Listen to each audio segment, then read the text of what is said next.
Casablanca. Casablanca et sa circulation infernale. Ses taxis rouges, ses spécialités culinaires, ses immeubles art déco et son tramway ultra moderne. On a beau chercher, on n'y trouve nulle trace évidente de la mémoire d'un des plus célèbres enfants de cette ville, le boxeur Marcel Cerdan. Pourtant, tout Casablanca était bien là, en 1938, quand Marcel Cerdan parcourait les rues en exhibant sa ceinture de champion du monde acquise aux États-Unis. Il était chez lui. Mais c'était où chez lui? C'est dans le quartier d'Herbe Cuba, tout près de l'ancienne Médina, que l'on peut retrouver les traces de l'enfance de Marcel Cerdan.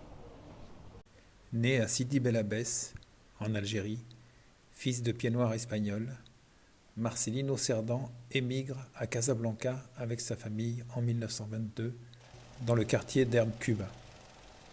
La vie est dure, mais ce gamin des rues adore se dépenser, courir, se baigner. Il adore le football, mais son père veut qu'il fasse de la boxe, comme ses frères. Antonio Cerdan est un homme tyrannique et violent. Jusqu'ici charcutier, il décide de changer de métier et de quartier. Dans la rue de la TSF, le père de Marcel Cerdan achète un café et dans l'arrière-salle, il aménage un ring. À 10 ans, Marcel Cerdan commence à boxer. Marcel gagne ce premier combat et le prix qui va avec, une paire d'espadrilles. Il fréquente l'école de la Ferme Blanche, mais il la quitte sans obtenir son certificat d'études. Marcel continue de jouer au football, sa passion, notamment au camp Turpin, où se situe aujourd'hui le lycée Lyautey. Il sera même sélectionné en équipe nationale du Maroc, aux côtés d'une autre gloire casablancaise, Larbi Ben Barek, lui aussi originaire de Derbe Cuba. Mais Antonio Cerdan vient régulièrement sortir son fils des terrains à coups de trick pour l'obliger à boxer. Marcel multiplie alors les combats dans les arrière-salles des cafés. Il les gagne tous et son père rafle les gains. Les progrès de Marcel sont tels que son père se résout à lui trouver un manager, Lucien Roupe. Ce dernier possède un garage, rue des Général Drude. Sous les combles, une petite salle pour s'entraîner. Elle existe encore et on y accède par un escalier poussiéreux et branlant. Tout est détruit.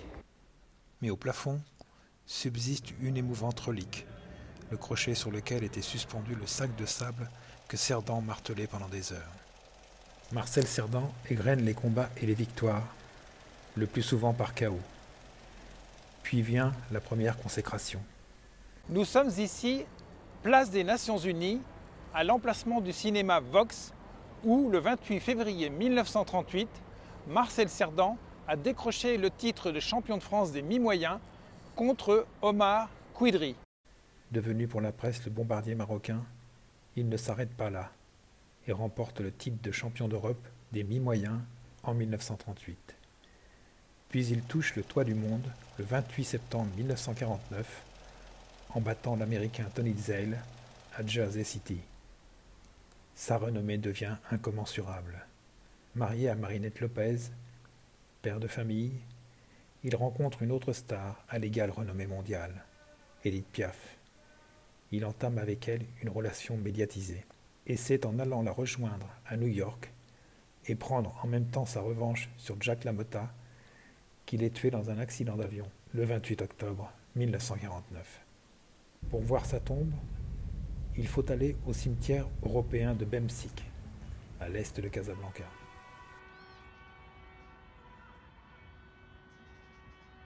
Sur sa tombe, le nom de son père, Antonio, et celui de sa mère, Assumpción, morte quand il avait 19 ans. Superstitieux, il invoquait son soutien avant chacun de ses combats. Le caveau familial des Cerdan est très bien entretenu au cimetière de Bemsik. Mais ses restes ont été transférés à Perpignan par sa femme en 1995.